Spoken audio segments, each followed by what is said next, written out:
제가 저번 주에는 제목을 두 종류의 자랑이라는 제목으로 말씀을 함께 나눴고요. 오늘은 이어서 두 종류의 싸움이라는 제목으로 함께 말씀을 잠시 묵상해 보도록 하겠습니다.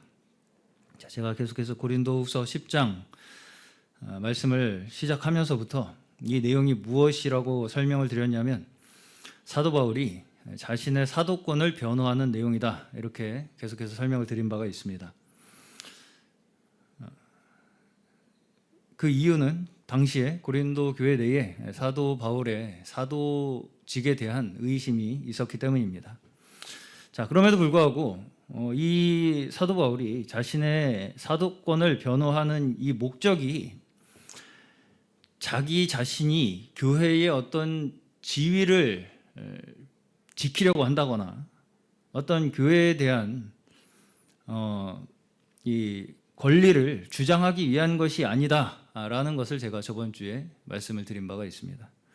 자신의 사도권을 변호하는 이 목적이 사도 바울이 교회의 어떤 자신이 교회를 다스릴 지위, 위치, 어떤 또 권리라는 것을 위해서 지금 변호하고 있는 것이 아니다라는 것을 말씀드린 바가 있어요.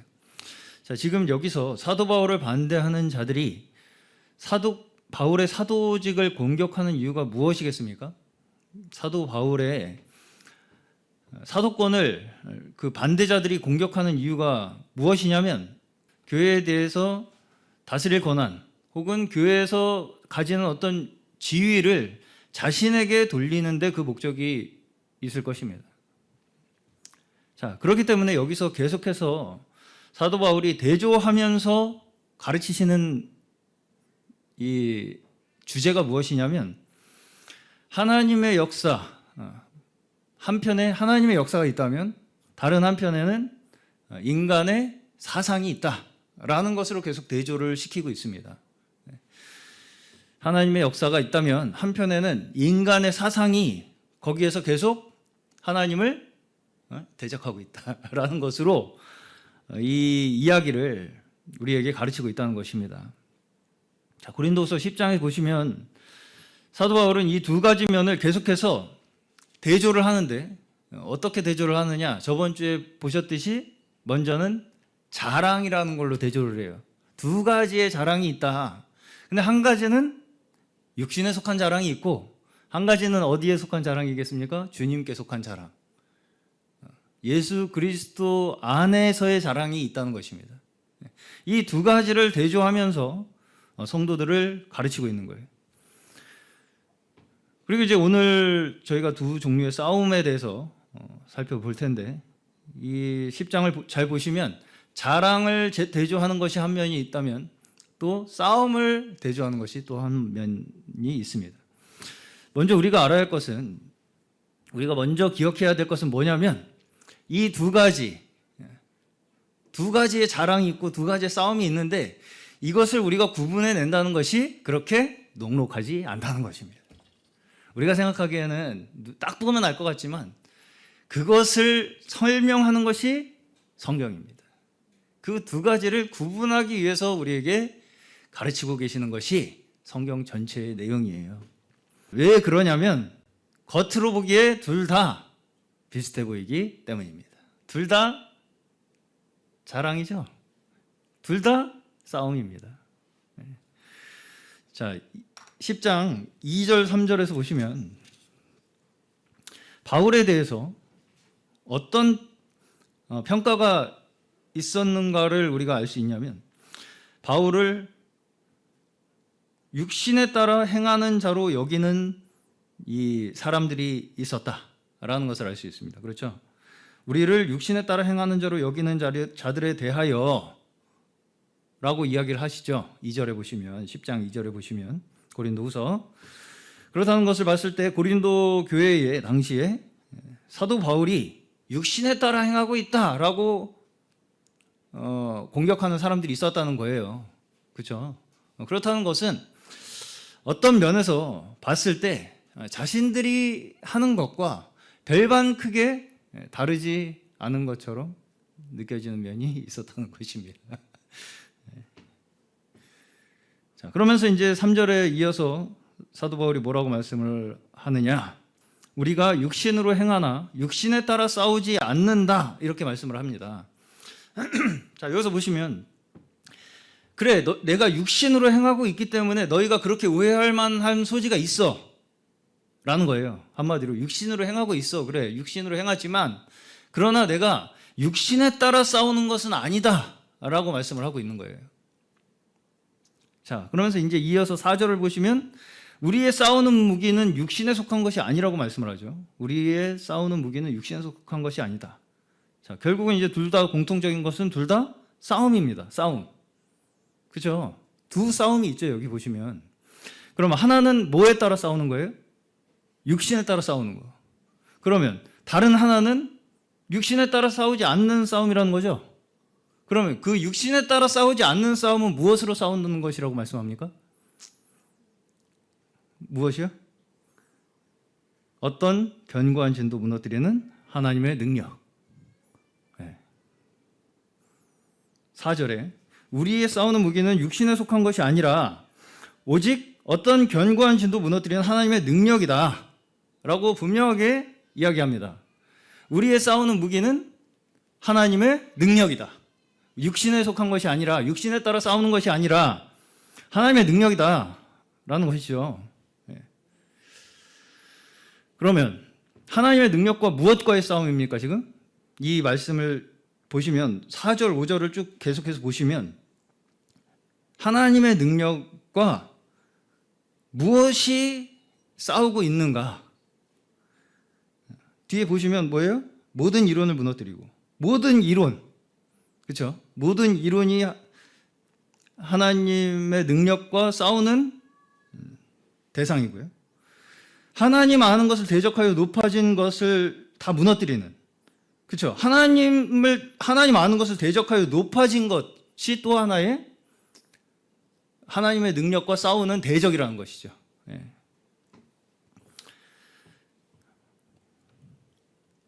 자, 그리고 결과적으로 이것이 사람들 간에 서로 싸우는 것 같지만, 서로 높아지겠다고 서로 싸우는 것 같지만 결국은 근본적으로 이것이 어떤 일이 된다는 것입니까? 하나님을 대적하는 일이라는 것입니다. 사상, 또 높아지려고 하는 것, 스스로 높아지려고 하는 것, 이런 모든 일들이 다 서로 뭔가 이 자리 싸움, 위치 싸움, 권력 싸움 이런 거 하는 것 같지만 결국은 근본적으로는 하나님을 대적하는 일이다라는 것입니다. 자, 이 말을 반대로 말하면 우리가 싸울 때에 아무리 그 이유가 그럴듯하다 하더라도 그 목적이 무엇이 되면 안 된다는 것입니까? 나 스스로의 권리나 나 스스로의 지위를 위해서 나 스스로를 변호하고 나 스스로를 지키려고 하는 것이 된다면 그것은 뭐에 따라 싸우는 것이 된다는 거예요? 육신에 따라 싸우는 것이 된다는 것입니다. 아무리 이유가 그럴듯해도 그 목적이 내가 여기서 뭔가 라는 것을 증명하기 위해서 싸우는 것이라면 그것은 결과적으로 육신에 따라 싸우는 것이 된다는 거예요. 그리고 그건 더 나아가서 어떤 결과가 된다는 것입니까? 하나님을 대적하는 결과가 된다. 자, 고린도전서에서 보시면 초대교회의 상황을 볼 때에 고린도전서에서 우리가 보았던 이 고린도 교회의 상황을 볼 때 고린도 교회 성도들의 열심이 부족했었습니까? 그러면 능력이 부족했습니까? 은사가 부족했습니까? 오히려 과했죠. 그들 가운데 있던 분쟁의 원인이 무엇이었냐면 누가 더 옳은가였습니다. 누가 더 옳은가 싸움이었어요. 그렇죠? 다시 말해서 내가 더 진짜 원조 하나님의 일꾼이다. 원조 싸움이에요. 원조 싸움. 내가 원조다. 옳은 일에 대한 열심이 그들의 분쟁의 원인이 되었던 거예요. 내가 옳다. 옳은 일을 내가 하고 있다라고 하는 그 열심이 오히려 그들에게 독이 된 거예요. 그렇죠? 그 열심의 목적이 무엇이기 때문이었습니까? 내가 하나님의 일을 하고 있다는 증명을 하기 위한 것이 그들의 열심이 된 거예요. 내가 지금 하고 있는 일이 바로 하나님의 일이야! 라고 하는 것을 모든 사람들에게 알게 해서 결국 뭐예요? 내가 올라가는 거잖아요. 그렇잖아요. 내가 그들 가운데서 올라가는 게 목적이 되는 것입니다. 내가 진짜야 라는 것으로 그들 사이에서 내가 올라가는 것이, 증명을 함으로써 올라가는 것이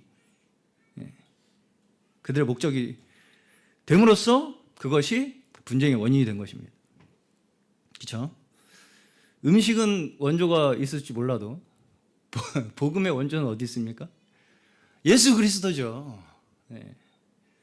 예수 그리스도 외에 내가 복음의 원조라고 말한다면 그것은 곧 이단이 되는 지름길입니다. 자, 오히려 고린도 교회의 상황에서 그들이 가지고 있었던 열심이나 그들이 가지고 있었던 능력이나 그들이 가지고 있었던 그 은사들이 그들에게는 지금 독이 되고 있는 것을 볼 수가 있습니다. 그들에게는 오히려 독이 되고 있어요. 이러한 것들이. 자, 제가 한 가지 여쭤보겠습니다. 지금 우리가 하는 일의 목적이 우리가 하는 일이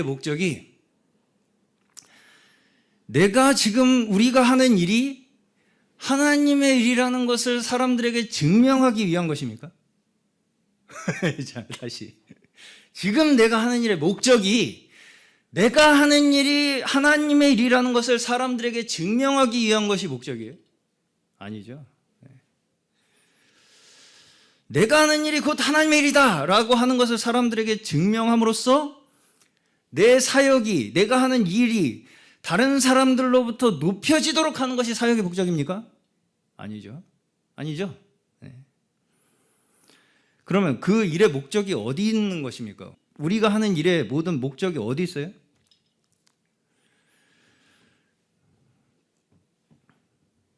지금 내가 하나님이 맡기신 일을 하고 있는가가 중요한 것입니다. 자, 내가 자꾸 내 사역이 하나님의 일이다 라고 하는 것을 사람들에게 자꾸 증명하려고 하는 것은 그 일의 목적이 누구에게 있는 것입니까? 나에게 있는 거죠. 내가 증명되고 싶은 거예요. 사람들 앞에서 내가 증명되고 싶은 거예요. 나는 이렇게 옳은 일을 하는 사람이야 라는 것으로 내가 사람들에게 턱 나타나고 싶은 거잖아요.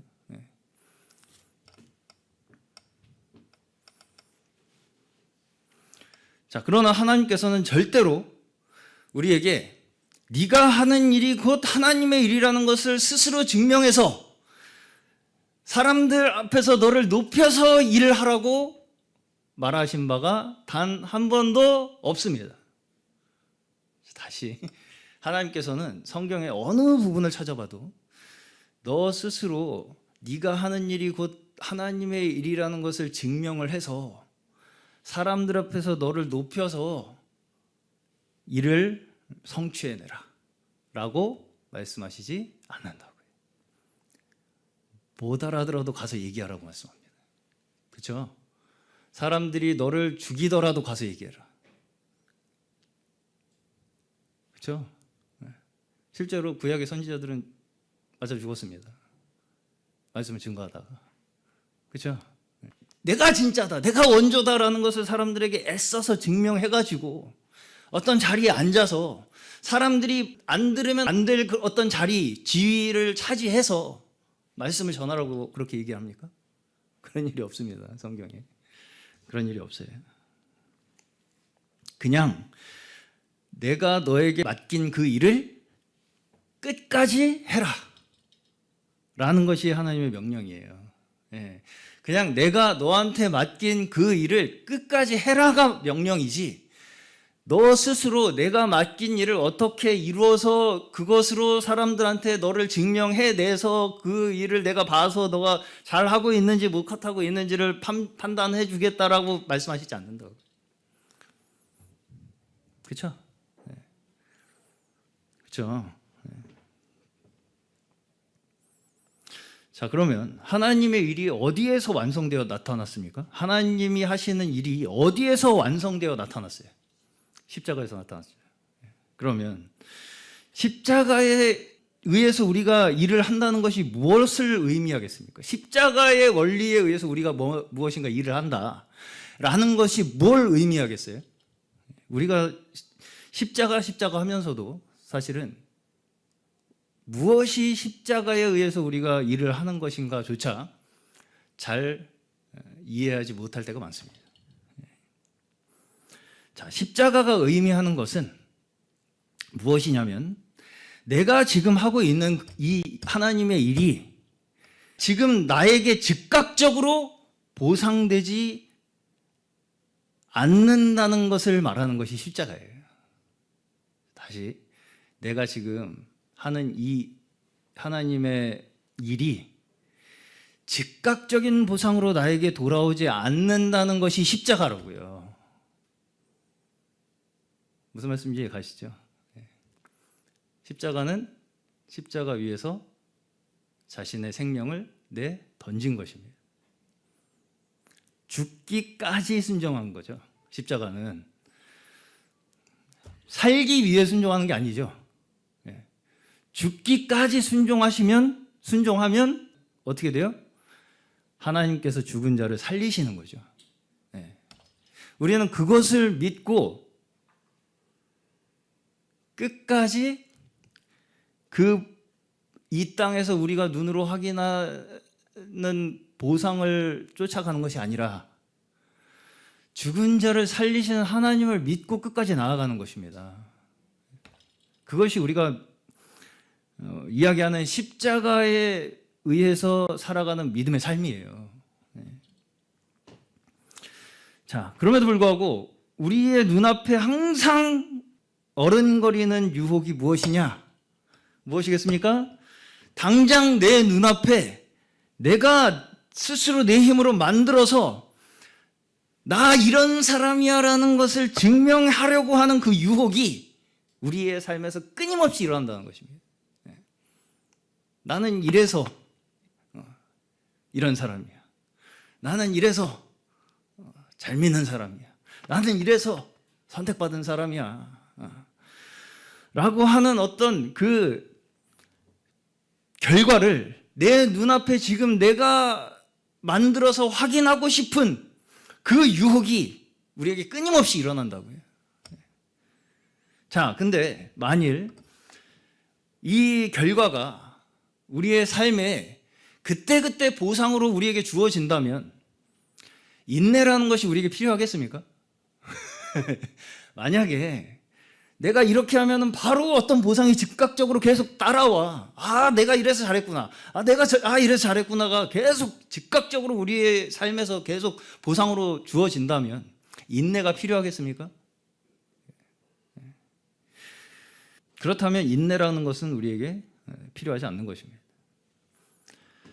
인내는 우리의 눈에 결과가 지금 당장 확인되지 않는다 할지라도 기다리는 것이 인내입니다. 그렇죠? 네.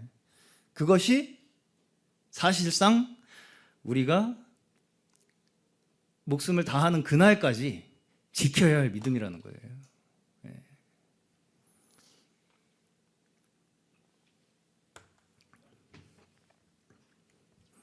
근본적으로 우리의 인내는 어디에 있느냐면 죽은 자를 살리시는 하나님께서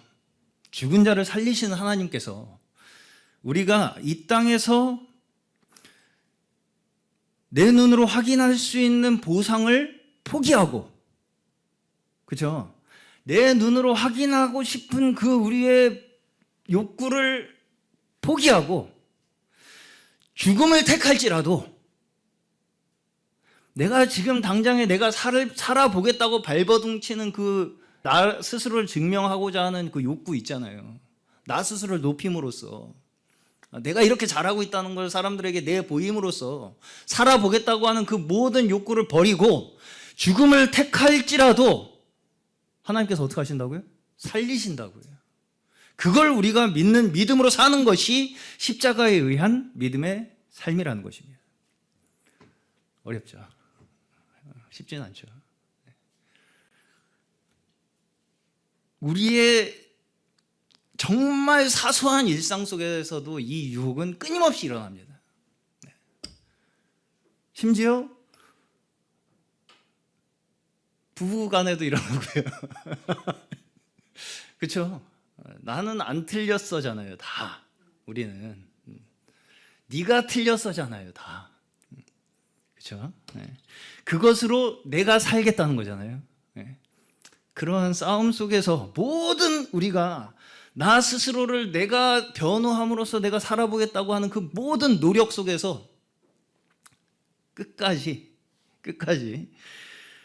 내 눈으로 확인될 수 있는 그 보상을 내가 내려놓음으로써 하나님께서 나를 그 가운데서 살리실 것을 믿는 믿음으로 살아가는 것이 우리 신자의 책임이라고요. 그게 우리 신자의 말하자면 품격 있는 삶이에요. 다른 사람이 가질 수 없는 품격입니다. 이게. 그렇죠? 품위. 그렇죠? 품위. 우리가 뭐랄까요? 좀 격이 떨어지는 것 같은 느끼는 사람들 어떤 사람들이에요? 다 자기 중심, 자기 자랑을 자기 입으로 하는 사람들이 좀 지으려며 보이잖아요.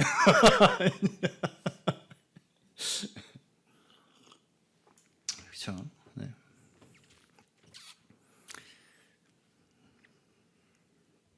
자, 우리는 십자가라고 하면 순종 또 겸손 이러한 것들이 떠오릅니다. 그렇죠? 십자가 하면 순종, 겸손 이런 것들이 이제 떠올라요. 근데 우리가 여기서도 착각할 수 있는 게 무엇이냐면 순종과 겸손이라는 것이 오히려 사람들 앞에서 나 스스로를 증명하는 어떤 훈장이 되어버릴 수가 있다는 거예요. 나 순종하는 사람 훈장 딱 하나 달았어.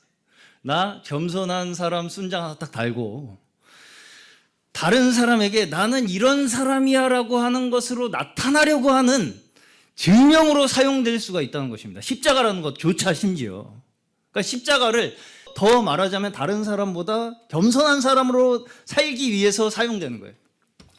다른 사람보다 나는 더 순종하는 사람으로 나타나기 위해서 십자가를 사용하는 거예요. 그거는 살기 위한 것입니까? 죽기 위한 것입니까? 살기 위한 거죠.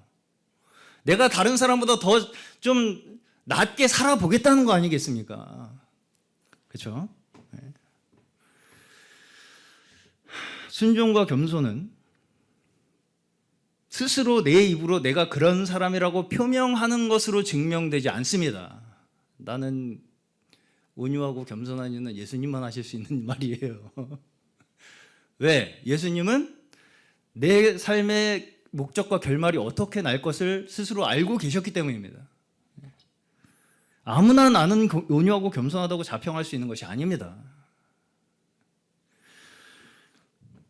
어떤 사람도 예수님처럼 나 스스로를 겸손하고 온유하다고 말할 수 있는 사람은 없습니다.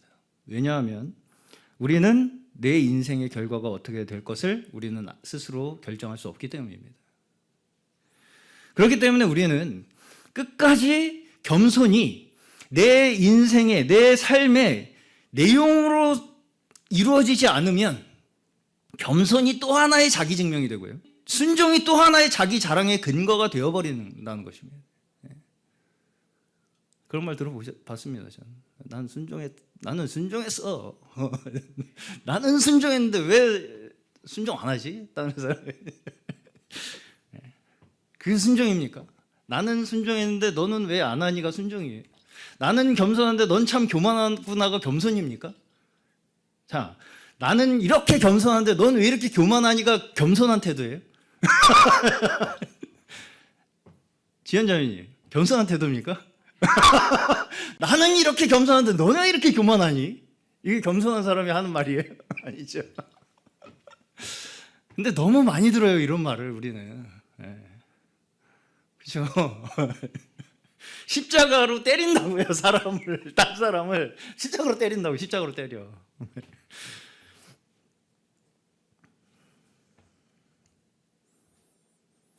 자, 이러한 사람은 순종과 겸손이라는 훈장을 달아서 한마디로 다른 사람보다 더 높은 자리에 앉겠다는 얘기입니다. 나는 순종이라는 한번 뭐 해가지고 훈장을 달았어. 뭐 하나 해가지고 겸손 훈장을 달았어. 그거 가지고 난 다른 사람보다 더 높은 자리에 앉을 거야. 그래서 나는 다른 사람보다 더 잘 살 거야 라는 것이 그 자랑의 목적이 된다고요. 자, 누가복음 22장에 보시면 예수님께서 잡히시기 전날 밤에 어떤 일이 있냐면 제자들끼리 싸우는 일이 있습니다. 누가복음 22장을 보시면 한번 볼까요? 24절입니다. 22장 24절이에요. 누가복음. 또 그들 사이에 그중 누가 크냐 하는 다툼이 난지라. 예수께서 이르시되 이방인의 임금들은 그들을 주관하며 그 집권자들은 은인이라 칭함을 받으나 너희는 그렇지 않을지니 너 중에 큰 자는 젊은 자와 같고 다스리는 자는 섬기는 자와 같을지니라. 뭘로 싸웁니까? 제자들이 지금 누가 크냐 누가 크냐. 예수님 지금 잡혀 돌아가시게 생겼는데 누가 크냐 가지고 싸우고 앉았어요. 지금 제자들은 정신 못 차리죠. 여기에도 두 가지 싸움이 있습니다. 그렇죠? 제자들이 싸우는 싸움이 하나가 있으면 어떤 싸움이 하나가 있어요? 예수님께서 죄와 사망의 권세와 싸우는 싸움이 있습니다. 누구 편에서 싸울 겁니까 지금? 제자들처럼 누가 크냐 가지고 싸울 겁니까 계속? 그렇죠? 자, 그러면서 이제 누가 크냐고 싸우니까 예수님께서 제자들에게 뭐라고 말씀하세요? 큰 자는 어린 자와 같이 되어야 하고 다스리는 사람은 섬기는 자와 같이 되어야 한다. 이렇게 말씀하시죠.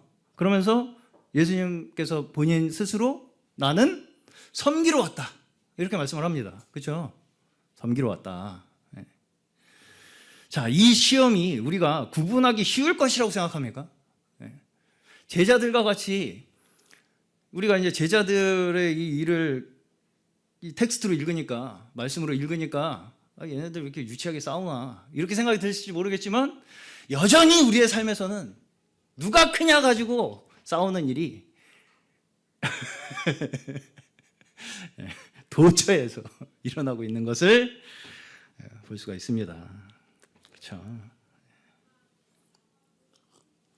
나는 아니라고 말할 수가 없어요. 자, 여전히 우리는 내가 사람들 앞에서 증명되는 데 관심이 많아요. 내가 사람들 앞에서 어떻게 옳게 증명되느냐, 여기에 관심이 많다고요. 다 은인이라 칭함을 받는 것으로. 그렇죠? 여기 누가복음 22장 25절에 보시면 집권자들은 은인이라 칭함을 받는다는 거예요. 은인. 그렇죠? 아, 당신이 내 은인입니다. 이런 칭함을 받기를 좋아한다고요. 은인이라고 칭함을 받고 싶습니까? 아, 당신이 없었으면 나는 어떻게 됐을까요? 그런 말 들으면 참 기분이 좋겠죠. 근데 집권자들이 그런 얘기를 듣는다고요. 그러면 여기서 큰 자는 어떻다고요? 그런 얘기를 듣는 것에 목적을 두지 않는다고요. 그렇죠? 왜 은인이라고 칭함을 받으려고 하겠습니까?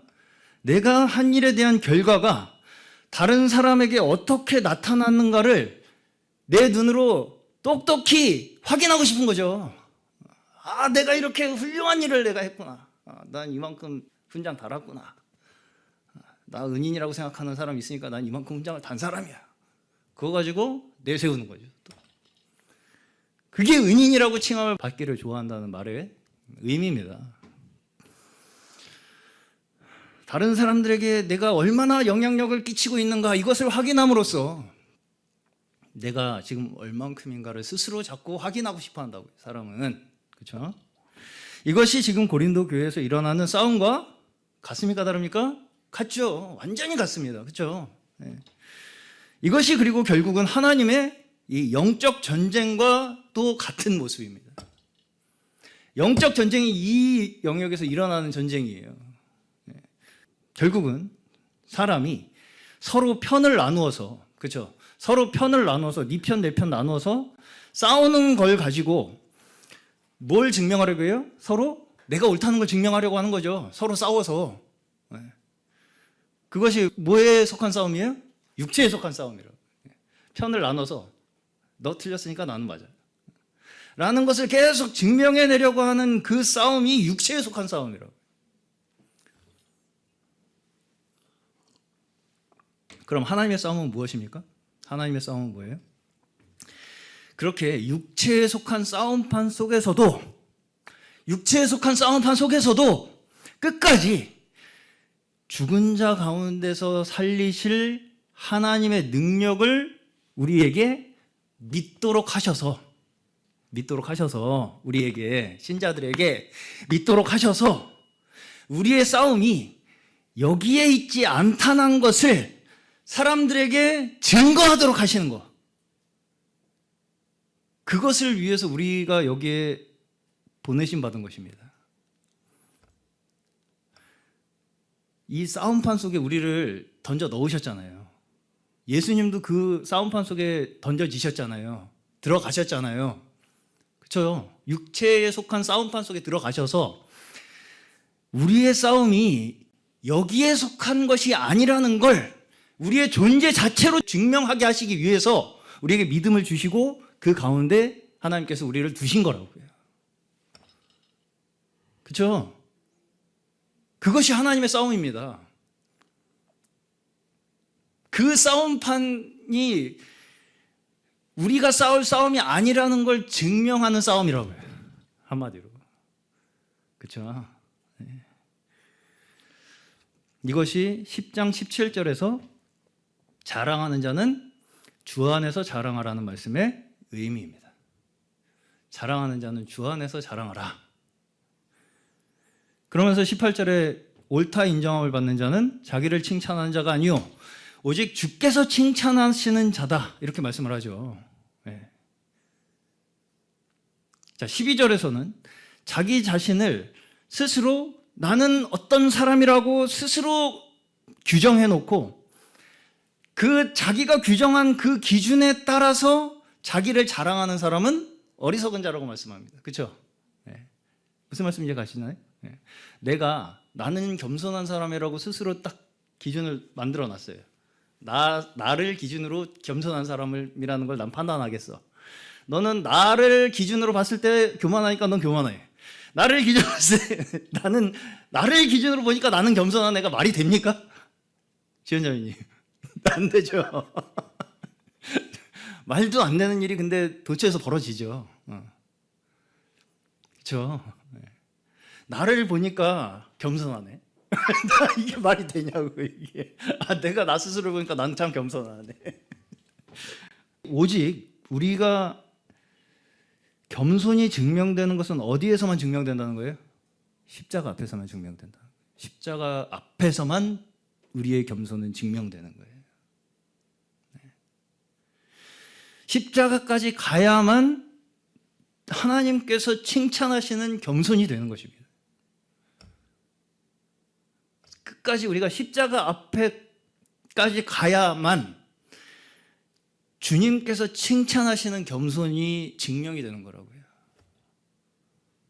그 주변에서 왔다 갔다 하면서 나 여기까지 왔으니까 난 그래도 겸손한 편인가 봐 라고 하는 것으로는 안 된다고요. 안 된다고요. 십자가 근처에서 나는 그래도 구경이라도 했으니까 좀 겸손한 편에 속하지 않을까? 정도 가지고는 안 된다는 것입니다. 십자가가 하나님의 능력이라는 것이 우리에게 어떤 의미를 가지고 있는가, 이것을 우리는 너무나 잊어버리고 살 때가 많다는 것입니다. 자, 그러면서 이제 이것이 10장 마지막에서는 전도에 대한 것으로 연결이 됩니다. 전도에 대한 가르침으로 연결이 돼요. 10장 마지막, 고린도후서 10장 마지막에 보시면 오늘 본문입니다. 15절. 15절을 보시면 남의 수고를 가지고 분수 이상의 자랑을 하려는 것이 아니다. 이렇게 말씀을 하고 있어요. 남의 수고를 가지고 내가 분수 이상의 자랑을 하려는 것이 아니다. 자, 물론 복음을 우리가 전하는 것은 우리 신자들이 가진 가장 중요한 이 땅에서의 사명이고 또 주의 명령입니다. 그것은 사실이에요. 자, 그럼에도 불구하고 이 복음을 전한다, 전도한다라는 이것조차도 우리가 무엇이 될 수 있다는 거예요? 훈장이 될 수 있다. 훈장. 네. 자, 우리가 심심치 않게 들을 수 있는 이 말들 중에 뭐가 있냐면 내가 영접시켰다. 내가 몇 명 구원시켰다. 이게 논리적으로 맞는 얘기입니까? 틀린 얘기입니까?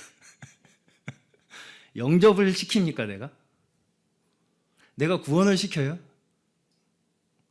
잘 생각을 해봐야 될 문장이죠. 네. 우리는 복음조차 내 공로와 내 업적으로 내가 몇 명 구원시켰다는 훈장으로 내 가슴에 달고 싶어 한다고 해요. 네. 전도는 그래프가 아닙니다. 전도는 그래프가 아니에요. 그렇죠? 네. 내가 사람을 구원시킵니까? 내가 영접시킵니까? 내가 영접시키는 방법이 있습니까? 어떻게? 영접시키는 방법. 영접해라. 이렇게 하면 영접됩니까?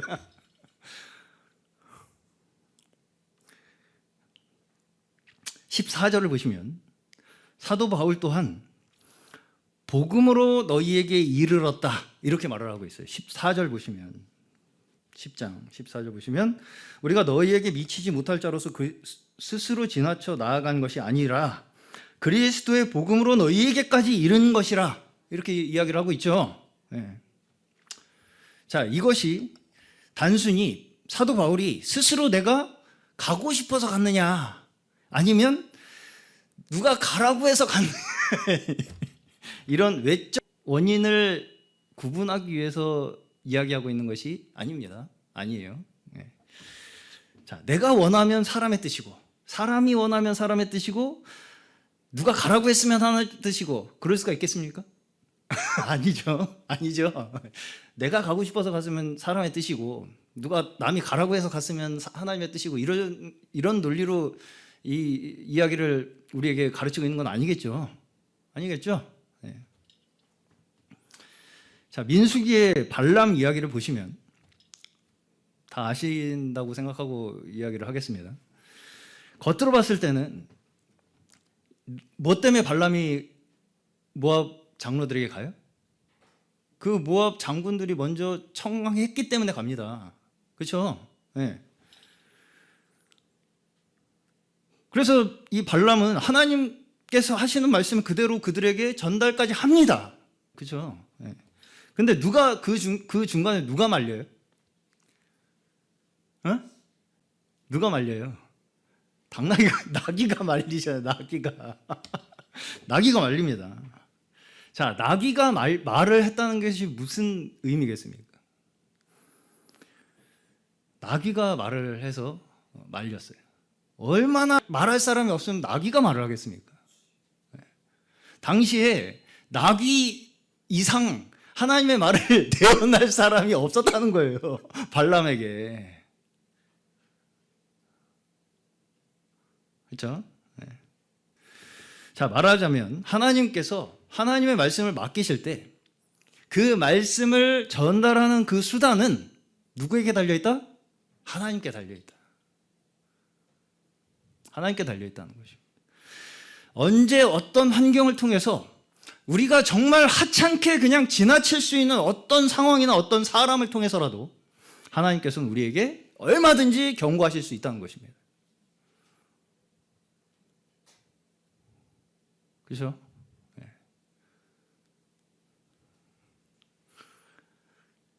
다시 말해서 하나님의 말씀이 내 눈에 보기에 완벽한 조건에 부합하는 어떤 그런 자격 조건을 가진 사람으로서만 주어질 것이라고 하는 것은 우리를 잘못하면 시험에 빠지게 만듭니다. 결국 발람이 나귀의 말을 듣지 않고 자기의 길을 감으로써 이스라엘에게는 엄청난 재앙으로 닥칩니다. 자, 고린도서 10장 14절로 돌아가서, 그러면 하나님께서 나누어 주신 그 범위의 한계를 따라서 너희에게까지 이르렀다, 이 말씀이 무엇을 의미하겠습니까? 14절에 보시면 우리가 너희에게 미치지 못할 자로서 스스로 지나쳐 나아간 것이 아니라 그리스도의 복음으로 너희에게까지 이르렀다, 이렇게 말씀을 하는데, 그 범위의 한계를 따라서 내가 너희에게까지 이르렀다는 이 말씀이 뭘 말씀하고 있는 것이겠습니까? 이게 내가 하고 싶어서 한 것이 아니라는 의미겠습니까? 자, 이걸 잘못 우리가 또 받아들이면 내가 하는 일이 원조다, 하나님의 일이다 라고 하는 것을 스스로 증명하기 위한 어떤 하나의 수단으로 자꾸 사용을 할 위험성이 여기에 있게 돼요. 이거조차. 자, 여기서 사도 바울이 의도하고 있는 바는 무엇이냐면, 내가 하는 일이 다른 사람들하고는 원인부터 다르기 때문에 내 일이 하나님의 일이 확실하다라고 하는 증명을 하기 위한 것이 아닙니다. 사도 바울의 의도가 내 일은 원인부터가 남다르기 때문에 하나님의 일이 확실하다라고 하는 그 증명을 해내는데 목적이 있지 않다고요. 13절에 우리가 자랑을 하기 위한 것이 아니라는 그 말씀에 연결해서 하나님께서 주신 범위의 한계에 대해서 이야기하고 있는 것입니다. 자랑을 하기 위한 것이 아니기 때문에 하나님께서 주신 범위의 한계 내에서 일하고 있다고 이야기를 연결을 하고 있다고요. 자, 한마디로 자신이 지금 하는 일이 어디에 근거를 두고 있는가를 우리에게 이야기하는 것입니다. 자, 어디에 근거를 두고 있습니까? 지금 바울이 자신의 일의 근거를 어디에다 두고 있어요? 지금 나에게 너희라는 대상을 두신 것이, 자, 다시, 지금 사도 바울 앞에 고린도 교회 성도들이라는 대상을 앞에 두신 것이 뭐라고요? 하나님이 나에게 주신 범위라고요. 다시 사도 바울 앞에 고린도 교회라는 성도들을 하나님께서 두신 것이 사도 바울에게 하나님께서 주신 범위라고요. 그렇죠? 네. 이 선후 관계를 잘 우리가 이해해야 합니다.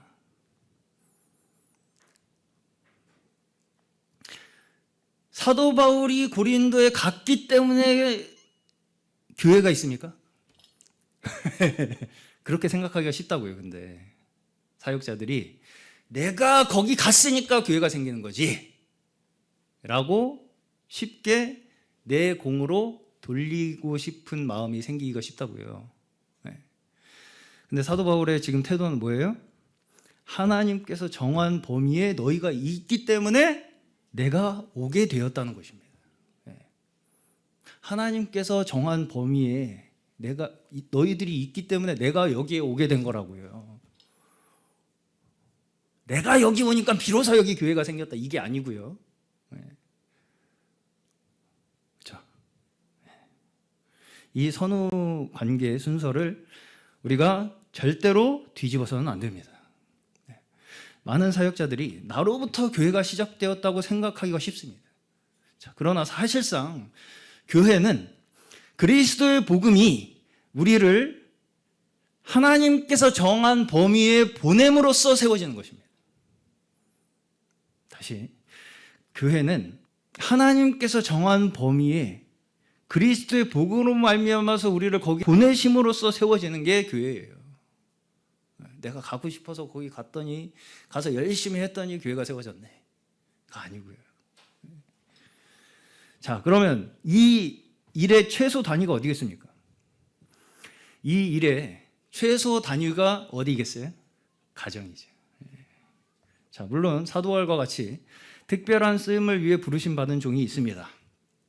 사도 바울은 당시 이방의 전도를 위해서 세워진 종입니다. 자, 그러나 원칙적으로 우리가 보았을 때 사도 바울 또한 무엇을 위해 세워진 사역자입니까? 복음으로 말미암아 가정이 회복되고 믿는 이들의 삶이 온전해지고 그 사는 지경에 하나님의 복음의 증거가 되기 위해서 세워진 종이 사도 바울입니다. 그들의 믿음의 삶을 돕기 위해 세워진 것이 사도 바울이라고요. 네. 그렇죠? 네.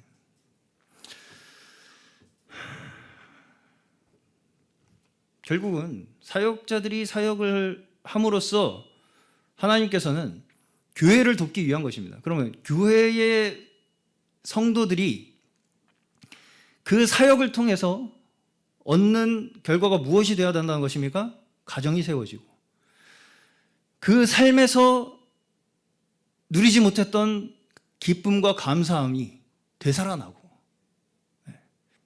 그로 말미암아서 그 은혜를 나누게 되는 것으로 결실을 하는 것이지, 내가 얼마나 많은 교회를 세웠고 내가 얼마나 많은 사람이 내 말을 따르게 되었는가라고 하는 것으로 결실을 맺는 것이 아닙니다. 아니에요. 그렇기 때문에 지금도 여전히 교회를 위해 헌신된 사역자는 필요하겠죠. 자, 그럼에도 불구하고 하나님께서는 그러한 사역자들을 돕는 자로 교회에 두셔서 여전히 성도들의 현실의 삶 속에서 동행하시고 역사하고 계시는 것입니다. 네. 그렇죠? 사역자를 위해서 교회가 존재합니까? 하나님의 종은 교회를 돕기 위해서 하나님께서 보내신 자예요. 네. 그렇죠?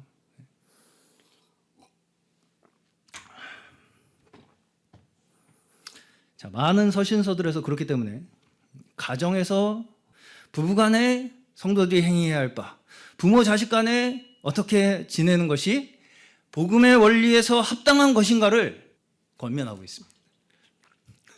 그것이 목적이라는 것입니다. 그리고 그것이 우리가 받은 그 복음의 은혜가 흘러 넘쳐서 우리의 한계를 넘어가도록 하는 것이 전도의 원리라는 것입니다. 그죠? 전도는 없는 거를 막 짜가지고 막 되던 안 되던 막 뭐 마른 걸레 짜도 물이 나온다고 그렇게 해가지고 하는 것이 아니고요. 우리가 받은 그 은혜가 우리로 말미암아 흘러 넘쳐서 우리의 한계를 넘어가도록 하는 것이 전도의 원리라는 것입니다. 여기 고린도후서의 말씀에 의하면 그것이 교회도 마찬가지죠. 우리 교회 내에서 우리가 함께 나누는 이 은혜가 충만해서 너무 흘러 넘쳐갖고, 그죠? 이것이 주변에까지 전해지는 것이 전도라고요.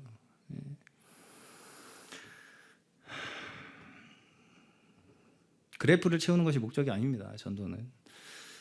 우리의 전도가 심지어 우리의 눈에 당장에 그 결과로 나타나지 않을 경우가 더 많을 수 있습니다. 우리가 전도하는 우리의 활동이 내 눈에, 우리의 눈에 그 결과로 당장에 나타나지 않는 경우가 더 많을 수 있다는 거예요. 물론 믿는 이가 더해지는 것이 우리의 신앙의 격려가 되는 것은 사실입니다. 자, 그럼에도 불구하고 그조차 하나님께서 우리 허락하시는 것이지 우리가 스스로 만들어낼 수 있는 것이 아닙니다.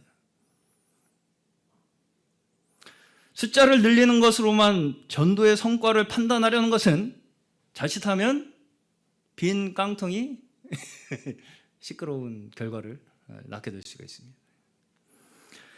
선교한 명분으로, 또 전도한다는 명분으로, 심지어 교회에 봉사한다는 명분으로 마땅히 관심을 기울여야 할 사람들에게 소홀하게 되는 경우를 우리는 너무 많이 보게 됩니다. 자, 저는 조금 파격적인 선언을 한 가지 하겠습니다. 교회에 한 사람을 앉혀놓겠다는 압박감으로 너무 사람을 대하지 않으시기를 축원합니다. 너무 교회에 난 한 사람 앉혀놓겠다는 압박감을 가지고 사람을 대하지 않기를 축원합니다. 그것이 오히려 나에게 화가 될 수가 있습니다. 네. 자, 결혼도 그렇지 않습니까? 결혼을 해야 되기 때문에 사람을 만나. 그러면 화가 되는 경우가 너무나 많습니다. 그렇죠? 우리가 먼저 해야 할 것은 하나님께서 지금 나를 두신 그 하나님의 뜻에 먼저 충실하게 순종하며 살면서 주어진 환경에서 최선을 다하는 데서 좋은 사람을 만나게 되는 것입니다. 결혼도 마찬가지예요. 결혼도 마찬가지입니다. 그렇죠? 지연자매님. 결혼도 마찬가지예요. 내가 하나님께서 나를 두신 그 뜻에 따라 순종하며 그 삶을 충실히 살아나가는 그 가운데에서 주어진 환경에서 내가 최선을 다하는 그 가운데에서 좋은 사람을 만나게 되는 것입니다. 잘못하면 우리가 많은 경우에 결혼조차 나를 증명하려고 상대를 이용하게 되기가 너무나 쉽다는 것을 우리가 보게 되죠. 내가 어떤 사람인가를 증명하기 위해서 이 정도 급은 만나야 뭐 이런 거, 그죠?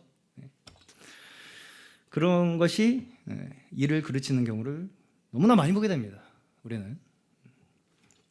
자, 우리는 서로에 대해서 어떤 믿음을 저는 가지기를 권면을 드리냐면 서로가 하나님께서 나에게 두신 범위다.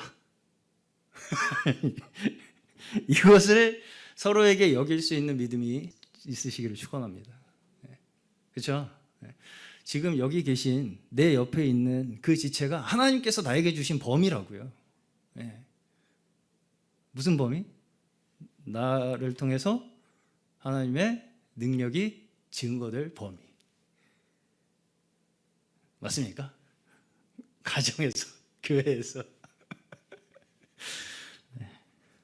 내가 먼저 은혜로 채워지고 성도들을 서로 은혜로 대할 줄 아는 것에서부터 넘쳐 흘러가는 것이 하나님께서 우리에게 정하신 범위의 한계라고 생각하시면 됩니다. 그렇죠? 여기 있는 사람들은 됐고 다른 사람한테 자꾸 이렇게